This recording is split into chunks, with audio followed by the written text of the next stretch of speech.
हो गया। जैसे 52 डिग्री टेम्परेचर हो और आपने क्या किया, घर में एक एसी इंस्टॉल कर दिया, एयर कंडीशन, तो गर्मी तो है, बाहर तो है सब जगह, पर घर के अंदर उसका प्रभाव समाप्त हो गया। ऐसे यज्ञ, पाप का प्रभाव क्या है? दुख। पाप का परिणाम क्या है? प्रभाव क्या है? दुख। तो महर्षि दयानंद जी महाराज ने कहा कि संध्या, उपासना, यज्ञ, सेवा, दान, परोपकार करने वाला व्यक्ति के जीवन के ऐसा नहीं है कि सारे पाप समाप्त हो जाते हैं। तो कहते हैं पहाड़ जैसा दुख राई जितना रह जाता है, अर्थात पाप का जो प्रभाव है वो समाप्त हो जाता है। उदाहरण से समझेंगे, एक किसान है और वो, ये कहाँ से आए हैं बच्चे? ए बालक, कहाँ से आए हो बेटा? बैठो बैठो, थोड़ा बैठो। तो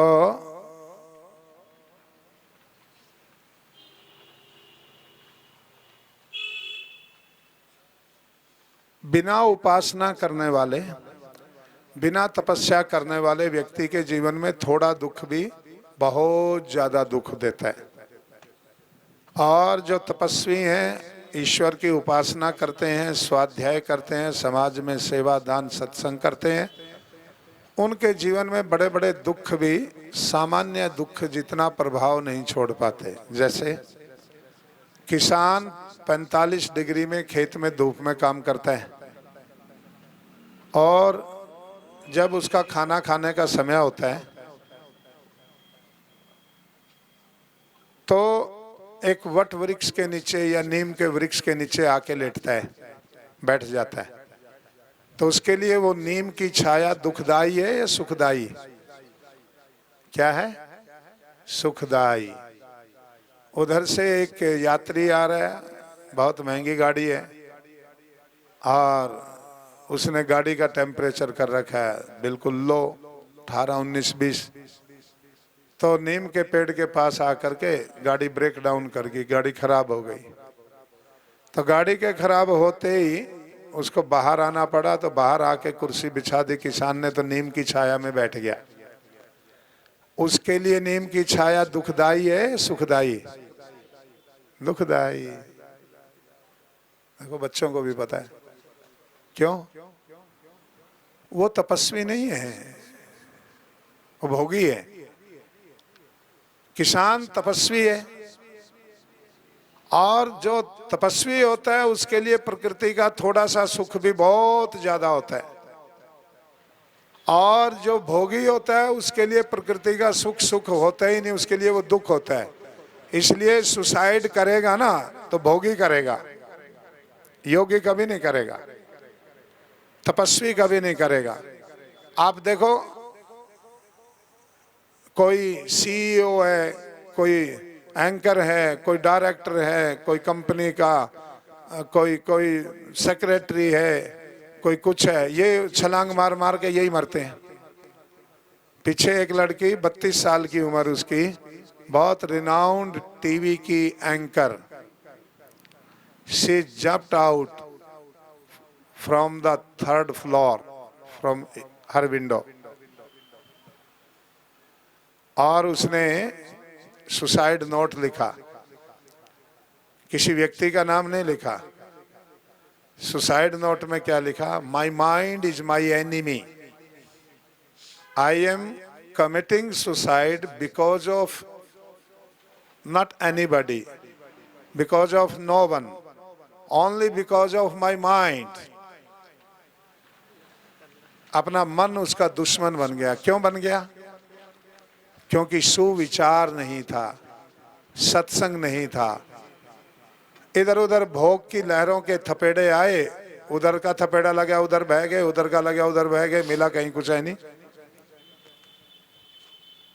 भोग की अट्टालिकाओं को टक्कर मारने के बाद व्यक्ति खाली हाथ आता है और बोलता है सब कुछ लुट गया, कुछ मिला ही नहीं। तो तब वो फिर सुसाइड करता है। नहीं तो यदि भूख के मारे, गरीबी के मारे, तंगी के मारे यदि सुसाइड करते लोग, तो सारे भिखारी सबसे पहले करते। एक भी सुसाइड नहीं करता भिखारी तो है। अब भिखारियों को तो कोरोना भी नहीं होया, मास्टर जी कह रहे। इन पता कोरोना क्या लेगा बेचारा, बात है। वो पंडित था ना रोहतक में एक बालक चला गया हाथ दिखाने और पंडित जी के पास में, तो पंडित बोला भाई तेरे तो शनि चढ़ गया। तो बोला जी कैसे उतरेगा कि 5100 की पूजा में, मेरे पास तो नहीं है पैसे। तो मैं तो चला। उसने सोचा भाई ये तो चला, अब कुछ तो मिले। बोला भाई 151 में भी उतार देंगे। बोला जी है नहीं 151 भी। बोला चलो 51 ही दे देना। जी मैं तो रोटी भी मंदिर के आगे बैठ के खाऊं। बोला 11 रुपए की ना भाई, 58-54 रुपया कुछ है कि कुछ नहीं है। फिर जा मौज ले, तेरा शनि क्या बिगाड़ेगा जब तेरे पल्ले ही नहीं कुछ, तो शनि बिगाड़ क्या लेगा तेरा। इसका मतलब क्या है, ये जो धनी मानी इन्हीं पे तो चढ़ेगा करके। ध्यान रखना, भूत प्रेत हमेशा गरीब में घुसेंगे। सोनिया गांधी में कभी भूत घुसा? राहुल में तो घुस जाता है कभी कभी महात्मा गांधी का, क्योंकि महात्मा गांधी जी ने कहा था देश आजाद होने के बाद कि कांग्रेस को खत्म करो, नई पार्टी बनाओ, तो उन्होंने नहीं करी। तो कभी कभी राहुल जी प्रयास करते हैं कि कांग्रेस खत्म हो जाए, और वो उस प्रयास में काफी लगे हुए भी हैं। उनमें घुस जाता है कभी कभी। पर आप देखना किसी चीफ मिनिस्टर में भूत प्रेत आया हो, किस में आएगा? बटेोड़े में, गोसे पाथरनालों में, झाड़ू पोछा करने वालों में। क्यों? मानसिक बीमारी तो इनको है ना। घर में डोमेस्टिक वायलेंस है, व्यवहार ठीक नहीं होता, जहाँ काम करते हैं वर्क प्लेस सेफ नहीं है, वहाँ भी व्यवहार ठीक नहीं होता, समाज में भी हीन दृष्टि से देखते हैं, तो एक कुंठा हो जाती है। तो 120-25 प्रकार के मानसिक रोग हैं, मनोरोग। उनमें से एक वो भी है कि यदि सामान्य व्यक्ति सामान्य स्तर, बिना पढ़े लिखे, बिना स्वाध्याय करे, बहुत शानी शानी बात करे ना, तो समझो पागल है, कहीं ना कहीं से कोई क्रैक हो गया काम। तो जीवन में सुख और दुख की जो ये लीला है, ये व्यक्ति के लाइफस्टाइल पे है, निर्भर करती है। आप पूरा इस बात पे लग जाए कि शरीर को पसीना नहीं आने देना, और ना कोई काम करना, बैठे बैठे आराम करना, ज़्यादा किया बाहर घूम आए, फिर सो गए, फिर खा लिया और चले गए, और जो जो इंद्रियों के सुख हैं उनके पीछे लग गए, तो ये समझो कि आपकी जिंदगी का 70% हिस्सा हॉस्पिटल में कटेगा। हाँ, अहंकार की पूर्ति के लिए मैं आपको बताता हूँ, कई लोगों, मैं तो स्पिरिचुअल साइकोलॉजी में मास्टर हूँ, मेरी मास्टरी है।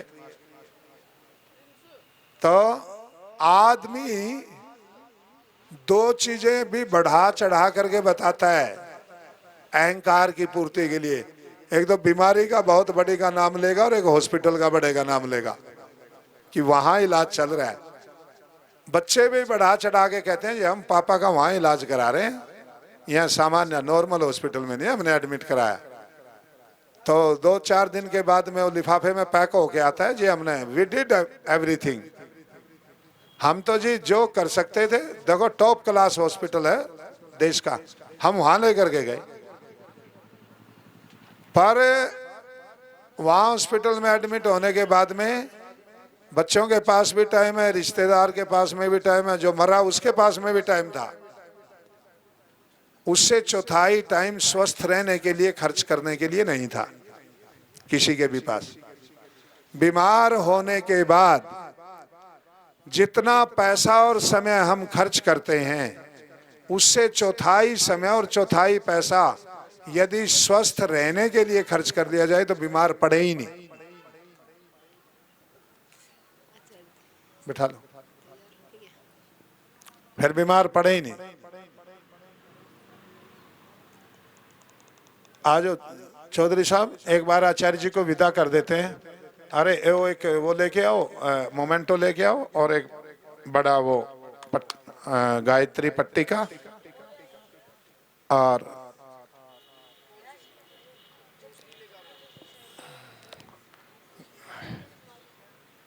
गजराज जी, आचार्य जी हमारे हरिप्रसाद जी यज्ञ के ब्रह्मा थे 4 दिन के लिए, तो आ जाइए, आप दोनों आ जाओ इधर।